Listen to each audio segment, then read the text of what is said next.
Okay, today I would like to talk more specifically about 2D unconfined groundwater flow equation. But before I go into the details, I would like to very quickly review what we did during the last few sessions.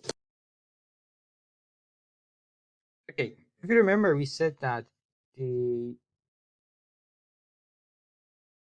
the ultimate goal of a groundwater modeler is to go and find the head at position x, y, z at time t within both spatial and temporal domains of the system.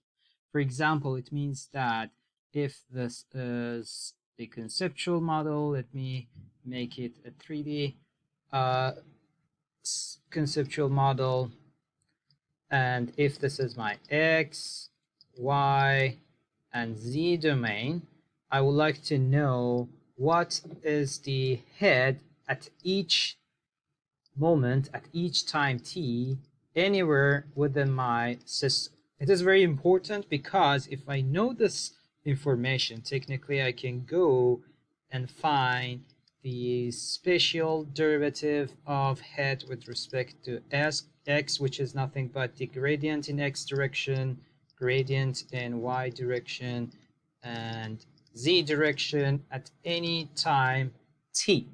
So technically, using this information, I can convert the head information into velocity or flux information. Then I can go and solve very interesting groundwater problems. And then we said that, okay, so to do this, I can go and define a 3D partial differential equation which can represent the phi changes within the x, y, z, and t domain of my interest. And we said that it looks like partial. So yeah, I remember I used, so I said that actually it is better for the confined system, it is better to use phi to represent the head in the confined system. So this is the governing equation can be written as partial x kx partial phi partial x plus partial y ky partial phi partial y plus partial z. Similarly, the similar term in the z direction.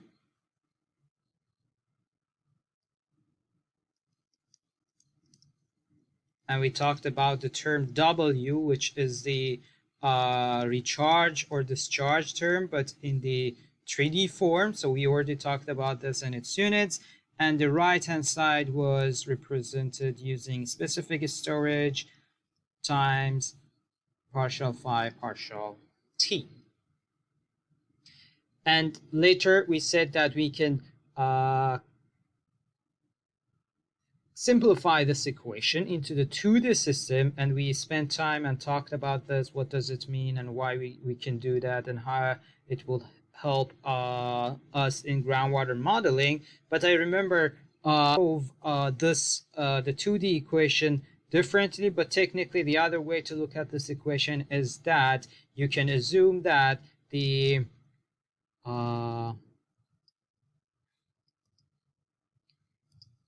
partial phi, for example, in the z direction, in the vertical flow, in the vertical or depth axis, the partial z is 0. It means that all the flow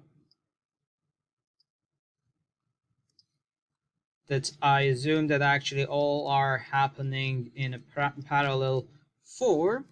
So, and then if I multiply both left and right hand sides by b, the thickness of the aquifer, technically I can write the 2D equation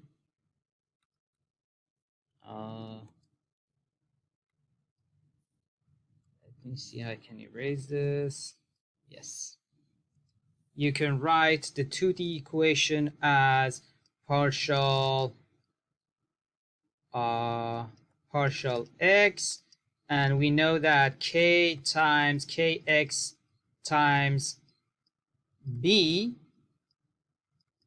is nothing but the transmissivity. So I can use tx partial phi partial x plus partial y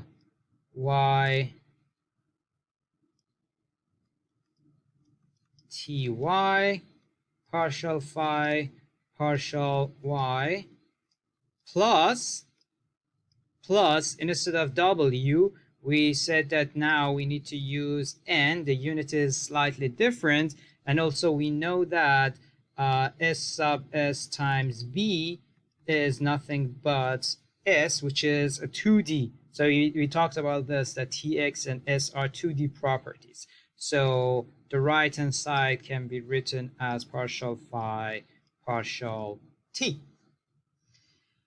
Also, we moved on and we said that we can even simplify the situation or the groundwater equation into the 1D form. And in the 1D form, we assume that the partial phi partial y is even 0. Then it's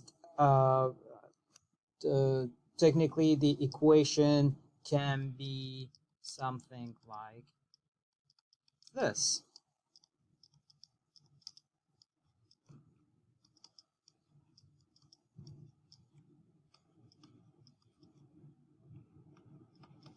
Okay, so this was pretty much what we talked about during the last sessions.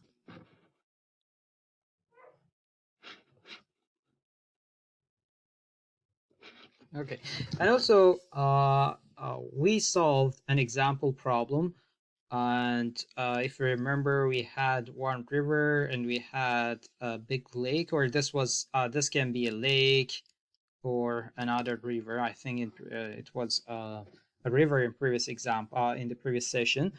And we said that actually if we have the head here and head here, and we can go and solve and figure out what is the contribution of this river to this lake, for example, in specific length.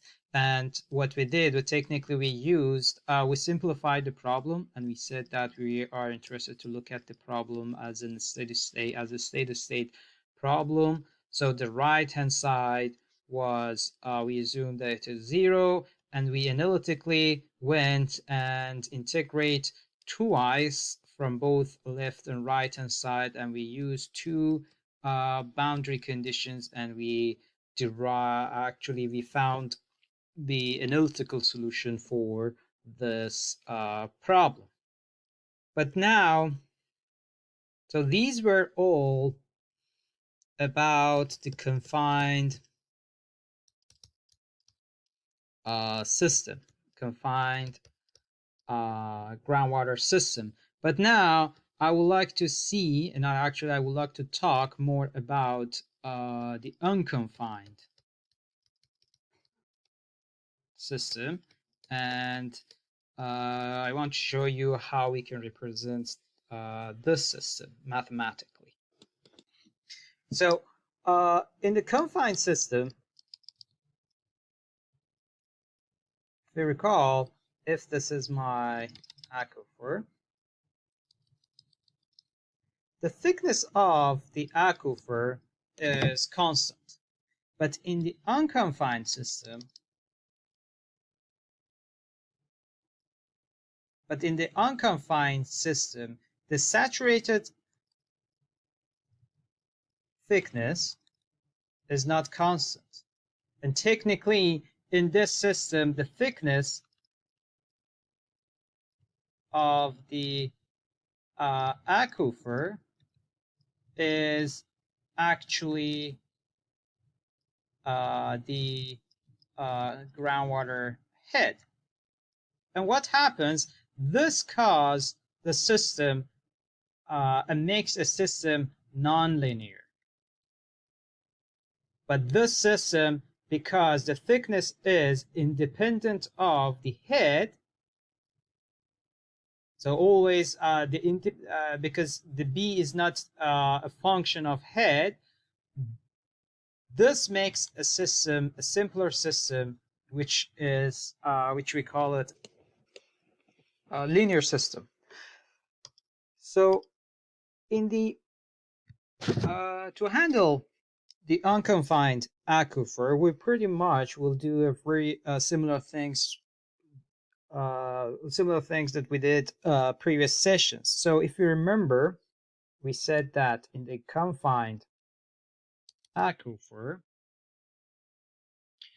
I can define the Q, which is the flux, but we said that to turn it into a 2D system, we said that we can define a term Q star, which is nothing but Q times B.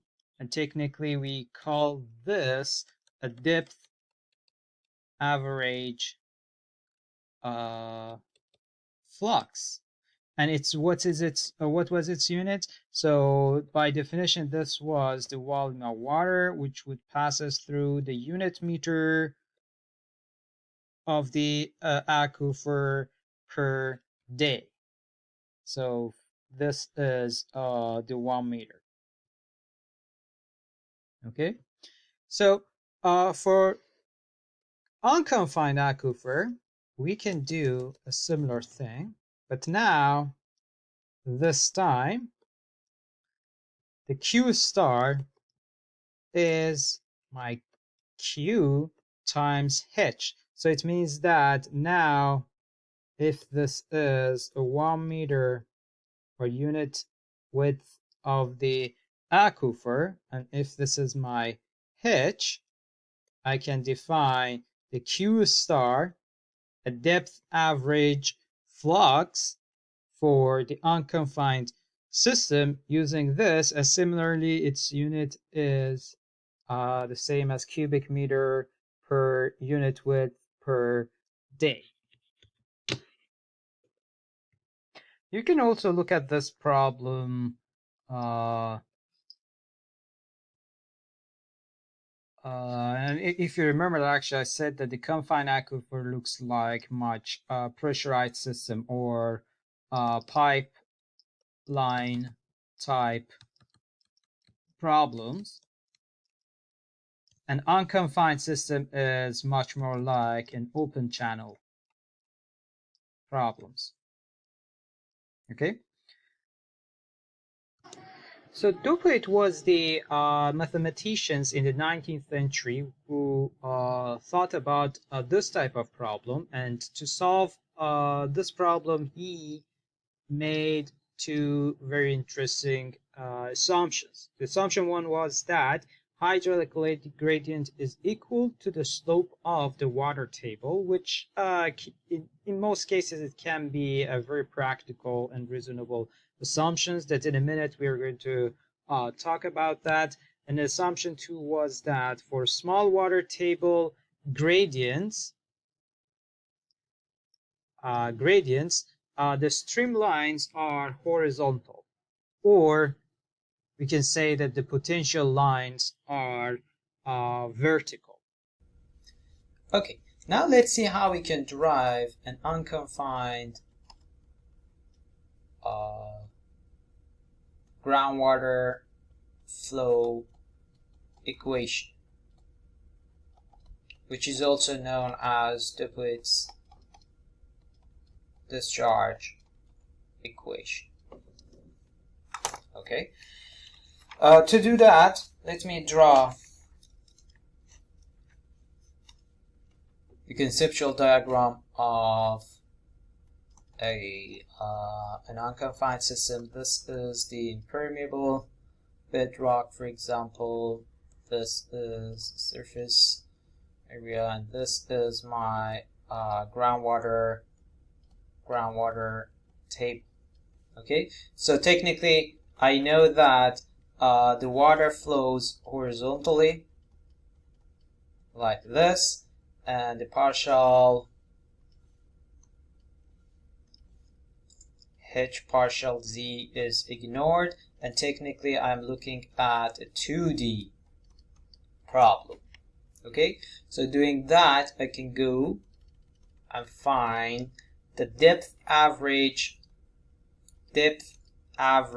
flux, for example, in the x direction. This is my y direction and this is my z direction. Qx, depth average x here at point x, and if this is my delta x, I can go and define the q star at x plus delta x here, which is nothing but q times h at x plus delta x.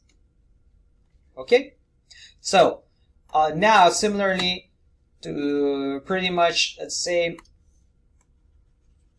now instead of having a 3D control volume, I have a depth average 2D control area. Okay, because I have the average information in the z direction. Okay, what it means that now, so let me draw it here.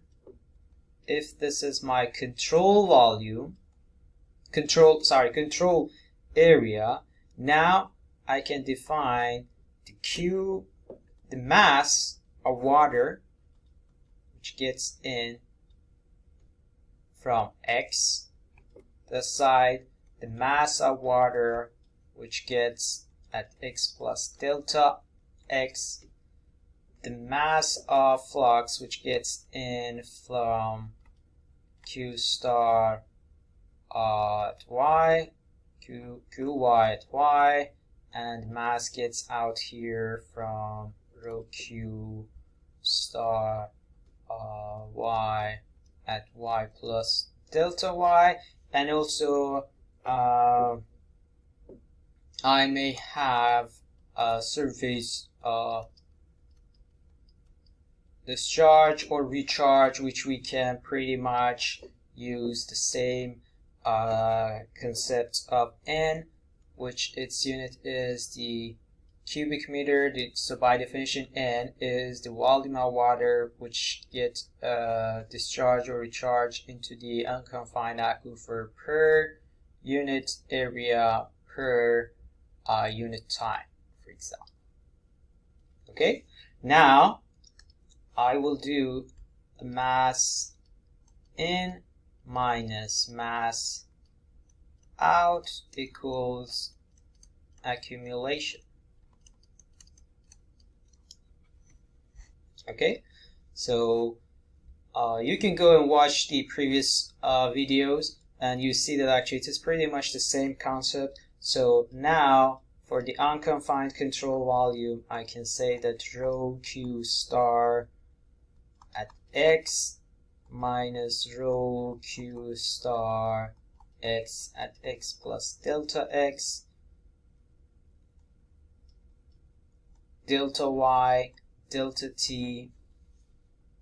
So if I want to draw a control volume here, if this is my x, if this is my y, so this is the delta x and this is the delta y, and this is mass in, and for the y direction I can pretty much write the same thing as q star y at y plus delta y now times delta x of delta t. Okay, and the recharge term can be written as n rho delta x delta y delta t. If you look at the units of the n here, you see that actually technically if you multiply it by area and time and rho, you can derive the mass of water gets discharged or recharged from the unconfined aquifer or the control area. So this is pretty much the right hand side. So the left hand side, the accumulation term, the accumulation, which if you remember we showed it with delta M. Now in the unconfined system, the accumulation can be written using the SY, the specific yield, delta X, delta Y, rho, head at T plus delta T minus head at time T. So if you don't remember, you need to go and watch the video where we talked about three very important storage coefficients, S, S sub S, and SY, and we said that actually this is 3D concept property, and these are the 2D properties.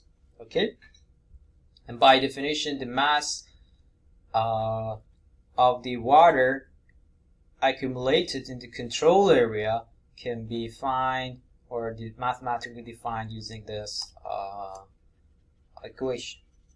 Okay, so now if I put everything together and if I divide everything by delta X, delta Y, delta T, and also take limit as delta X, delta Y, delta T goes to 0, then I can mathematically rewrite the entire thing using the partial operator, and I can write it as negative partial X Q star X minus partial Y Q star Y plus N equals SY partial H partial T.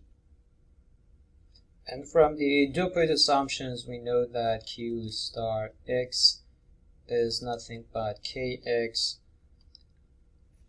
times H partial X, and Q star Y is negative Ky H partial Y. Okay, so this is the main difference between the confined and non-confined aquifer. In confined aquifer we used E, but now this itself is a function of position and also time. Okay, so this changes, and this is what causes nonlinearity in the unconfined system, that in a minute we're going to talk more about it. So now if I substitute these two momentum equation into this continuity equation,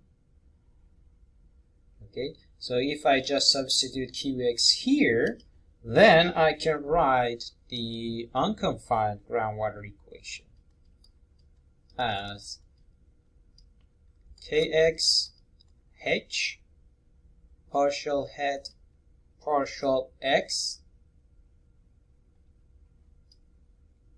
plus partial Y Ky H partial Y plus N equals Sy partial H partial T. So this is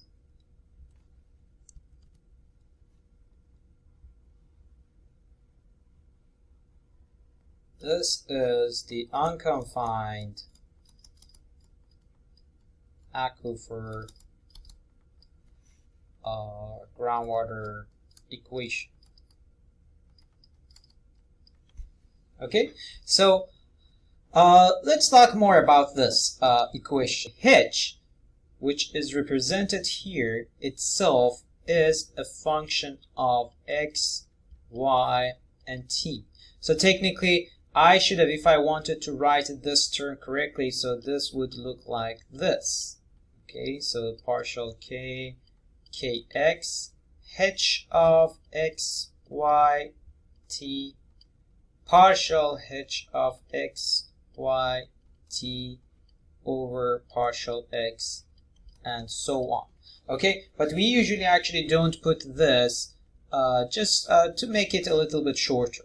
Okay, but you should have in your mind that h changes with x, y, and t, not with z. Okay, so we already talked about that. So this is something that I usually see students, sometimes some of them get confused with.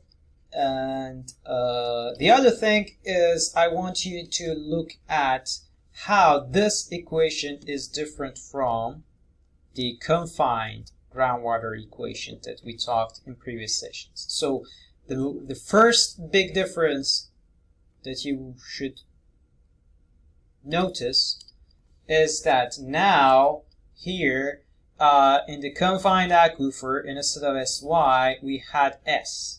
Okay, so we already talked about the main differences between these two, and also the magnitude, the typical magnitudes of these parameters. Okay, so you should know the differences. The other difference is that in confined aquifer, we denote everything by phi, which is a very minor difference. But the other big difference is here. So if you look at the equation, if you look at your notes, you see that in the confined aquifer, instead of h, we had b, the thickness of the aquifer. And if you look at them, you would see that actually technically this was kyb, and we replaced it with t1. Now here in the confined aquifer, we cannot do that anymore, because we know that the h changes with x, y, and t. It's not constant. It itself is a variable. Okay? So, saying that, now, in this equation, this part, you see that there are two unknowns which are getting multiplied by each other. The first one is the head, which changes with x, y, t. Itself is an unknown that you would like to find. And the second unknown is its derivative. Now here, with respect to y. Is it unknown? Yes. Does it change? Yes. We know that the head changes, then its derivative changes. Okay. So, now, mathematically, if you multiply, in a partial differential equation, if you multiply two unknowns together, it means that your system has changed into a non-linear form. That's why we say that the unconfined aquifer, unconfined equation is more complex. It is a little bit difficult or tricky to solve. In other class of mine, where I talked about the numerical solution of this equation, so we said that actually how we can linearize or how we can tackle and solve this problem. So technically, we have to take more steps to solve a nonlinear problem like this, which is not in the syllabus of this class. So in this class, I don't talk about how we can solve this. So technically here I want you to first know and digest what are the main differences between the confined and unconfined aquifer and where they are coming from. Okay, but we can a little bit simplify the unconfined groundwater equation.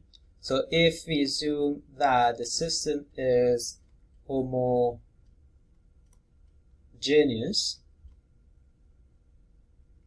O-U-S, and isotropic, So for a homogeneous and isotropic system, okay, we can rewrite the equation as h partial x plus partial y h partial y plus n k, so technically k is constant, over sy k partial partial t. Okay, this is one for the other simplification. We can, if we assume that the head does not changes in the y direction, okay, for example, so if this is 0, for example, it means that if you remember the example problem that we had in previous class, which was interaction of a stream and a lake, okay, in this cross section, for example, I don't know, whatever that was, like, I don't know, 500 meter. Now, if you assume that the stream and the lake now talking to each other through an unconfined system, but everything is in the x direction, for example. Okay, if this is my x and this is my y. So the water does not move or do something like this. Everything is in the x direction. So the head does not change in the x axis. So then you can, let me erase please. Okay, then you can write a 1D unconfined groundwater equation as partial x kx h partial x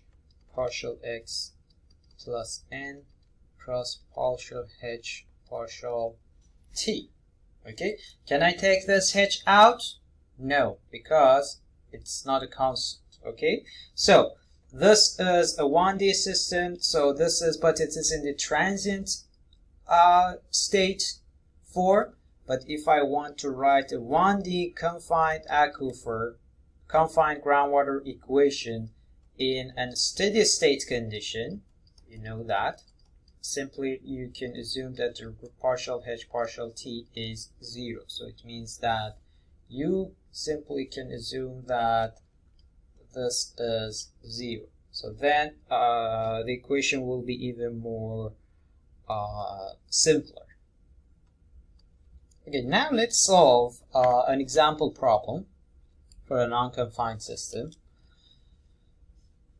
I want to pretty much think about a similar problem that we talked in previous videos, which in that problem we had a lake here and there was a river here, or a stream, okay, and this is the, in previous example, these two water bodies communicating and talking with each other through a confined system, confined aquifer here. But now here they talk through the unconfined aquifer. So if I want to, and assume that I have a little bit of, so in that specific problem, I think we had a farm here which we were irrigating, or that would be a rainfall, any form of surface recharge. Okay, so if you have a recharge here, so technically if you look at the groundwater, the surface groundwater would look like something like this. Okay, oops, sorry. So this is the groundwater table. And if I know how the head changes with position x, then and time t, then I can go and solve very interesting groundwater flow or contaminant transport problems. But in this specific example, I just assume that the water flows only in x direction. So it is a 1D problem. Okay, technically it means that if this is my river and this is the lake, I assume that, for example, in this specific cross section, everything flows almost in the x direction. So we ignore the y direction, in y direction flow rates. Okay, so let's go and see how we can tackle this problem. I want to write the 1D groundwater, unconfined groundwater equation, which is k partial x head, which itself is in the 1D system, it is only a function of x, it changes with x, partial h partial x plus n equals sy partial head partial t. Okay, this is a specific problem. I will assume that the system is in the steady state condition and the partial h partial t equals 0, and also as you see here, I already assumed that the system is a homogeneous isotropic system. Okay, so to solve this equation, I want to show you a mathematical trick first. Okay, so I want to go to simple calculus, basic calculus. So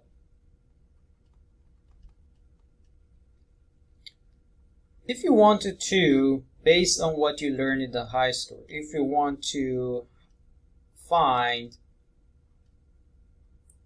the first derivative of h squared, which itself is a function of x, with respect to x, you know that this equals with 2h of x times the first derivative of x. So this is what we learned in the high school. If you want to do the first derivative of h squared, it is nothing but 2h times its first derivative. So if I want to rewrite this equation, if I just want to take this to the left hand side, I can rewrite this equation as half of the first derivative of h squared with respect to x equals with h times the first derivative of h times x. This is the formula that I have.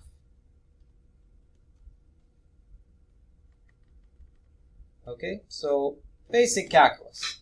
So now I want to use the same formula here. So here you see that within the parentheses I have h times partial h over partial x, exactly the right hand side here. Now I want to substitute this into this equation. Okay, so this is the equation that I have, k partial h,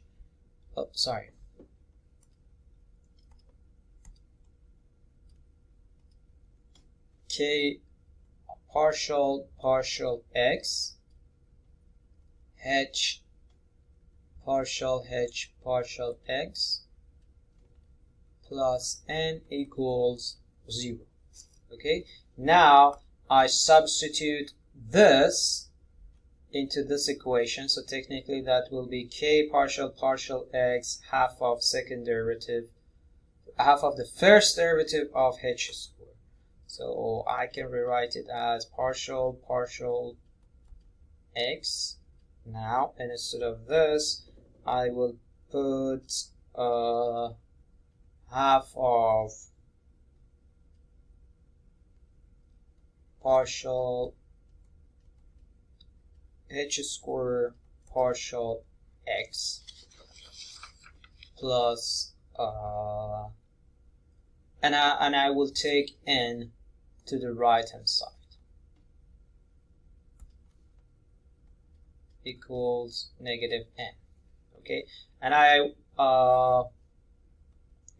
and if I want to rewrite this equation again, I can take everything to the right hand side. So 1 over 2 is a constant. It can get out of this, and then I will take it to the right hand side with k. So then everything can be written as the second derivative of the h square with respect to x equals with negative 2 and k. Okay, now I want to solve this equation. Okay, so to solve this equation, it is a second order differential equation. It means that I will need to have two boundary conditions. No initial condition because it's in a steady state condition. That's why I don't need to have boundary condition, initial condition. So if I come back to the problem that we were looking at, so technically I know that pretty much what we did in previous example. At x0 I know that the stream is phi 1, and at x equal L the head is phi 2. Okay, so if I want to write the boundary condition here, my boundary condition will be at x equals 0, the h, herein I'd better use h1 and h2. Okay, so this is h1 and this is h2. Okay, so at x1, x0, the head at x0 is h1. This is boundary condition 1. And boundary condition 2 is hl is h2. Okay, let me copy this equation here. Okay, now if I integrate twice from this equation, first I can write, so if I integrate once, I can write this as partial x h square equals negative 2 n k x plus c1.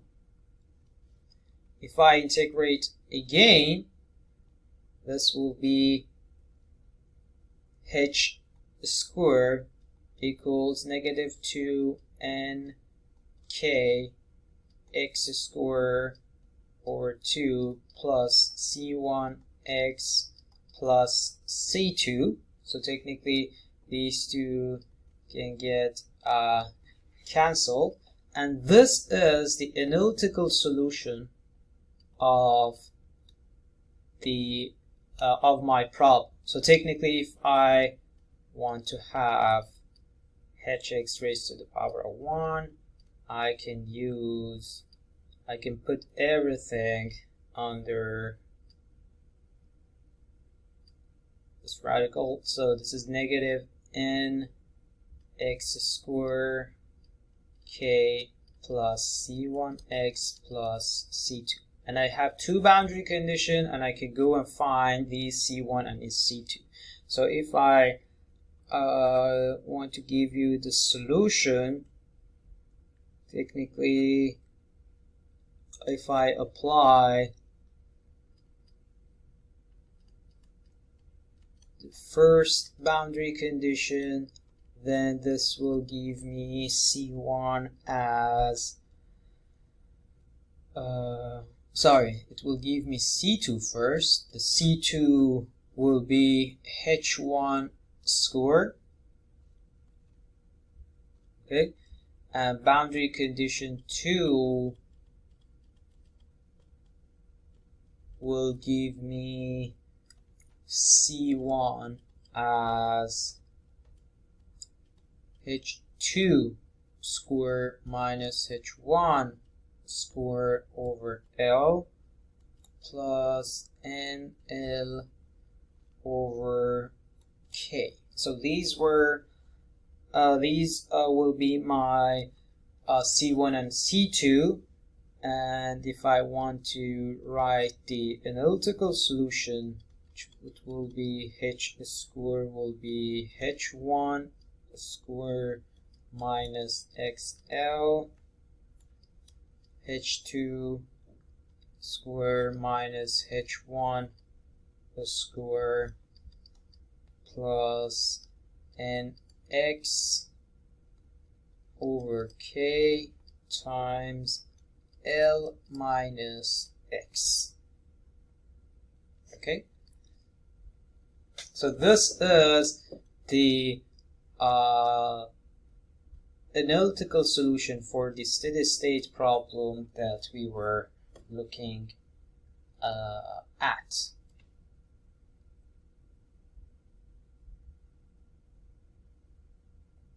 Okay, so in this specific case, if we assume that n is 0, so there is no recharge from the top, then we can see that the equation will be, the solution will be hx squared h1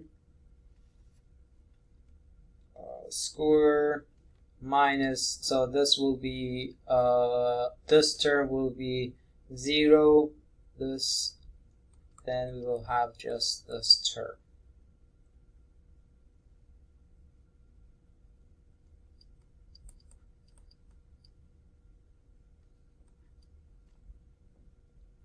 Okay.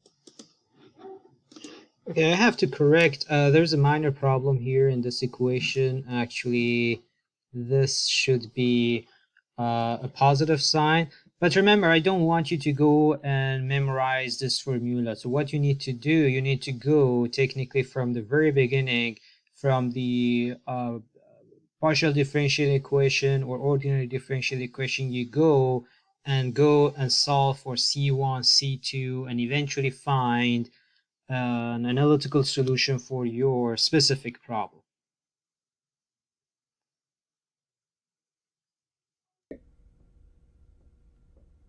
Okay.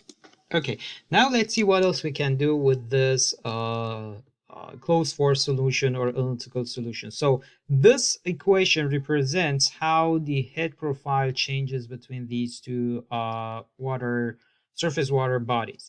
So the other things that I can do having this information is that I can go and find the Q star, which is the depth average Darcy flux at any x, at any position x, using this formula. So I know that the Q star x is nothing but negative k times h times the first derivative of, or the gradient of the head. So if I go and find Q star x, technically I can go and find how much water passes per unit width of the aquifer at any position x that I'm interested in. So I'm usually interested to know how much water passes through the unit width of the river, which is my x0, and also the width unit of the width units of the lake, which is at xl. So technically I want to go and find the Q star at x equals 0 and Q star at x equal L. Okay, so to do that, I can go and use this and find the first derivative and multiply it by h and negative k. But Things would even simpler if I go and directly find the first derivative of the h squared with respect to x, because that will be 2 times h partial h dh dx. So this is the first derivative of h squared. Okay, then the first derivative of the right hand side with respect to x will give h2 over 2 minus h1 over 2 over L plus n k L, sorry, so this will be,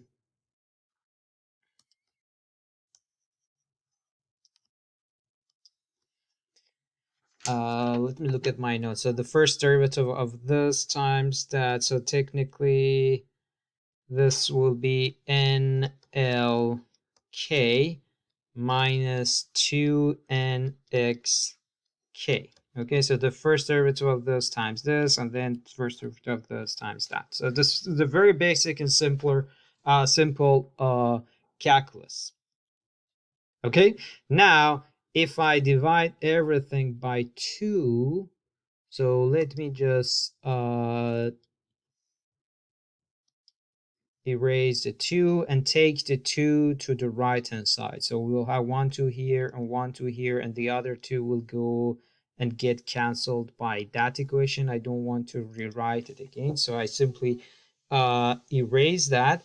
And now if I just multiply everything by negative k, so technically if I put a negative k here, so let me multiply it and write it here. So this will be negative k h dh dx. This will be k h2 h sub 1 to 2l minus n L2 plus nx. Okay, it looks right. So this is the formula for q sub x. Okay, which is a very important and practical flux information, right?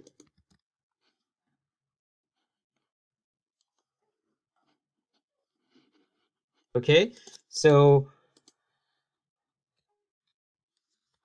if I have that information, now I can go and just substitute x equal with 0.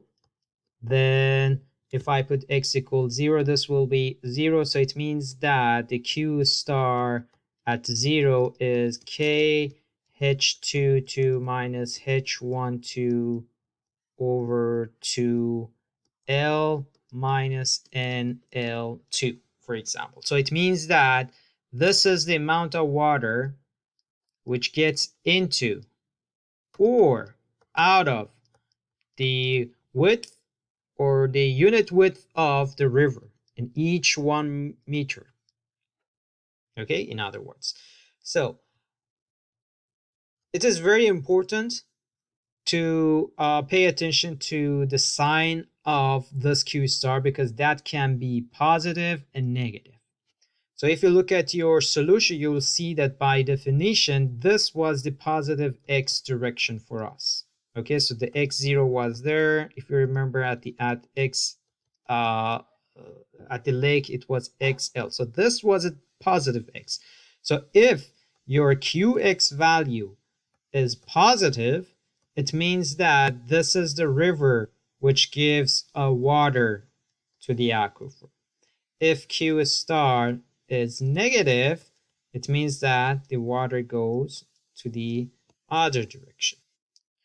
You can also, this is one sort of information that you can find by having the analytical solution of the head profile. Okay, so the other type of problem that you can go and find is that you can go and find the groundwater divide. okay, and find where it is located. And if you look at previous slides, you know that actually technically you can go and solve this equation, okay, and solve for the x, which will give you the first derivative of the head profile equals with 0. That is the point where the head is maximum. So having that, you can go and say that the water, the aquifer, the groundwater goes to the right, for example, at the right hand side of the divide, and go to the left from the left hand side, and you can go and locate the groundwater divide. So there are so many interesting and practical problems that you can go and solve using this type of solution. So in this session, I just wanted to show you how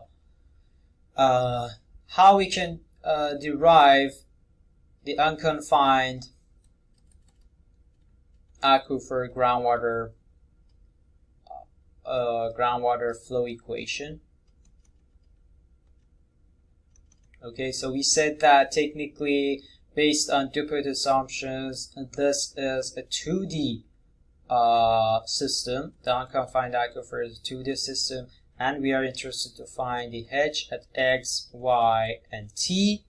And also we solved an example problem for a 1D system, and we practiced y q star, how we can find the q star at first we can find the analytically find the steady state solution for head change for that specific problem, and how we can convert this into flux or mass transport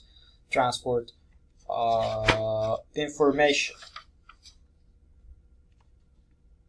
So for next session, I will go and solve a few more 1D examples, and we'll keep moving on from that one.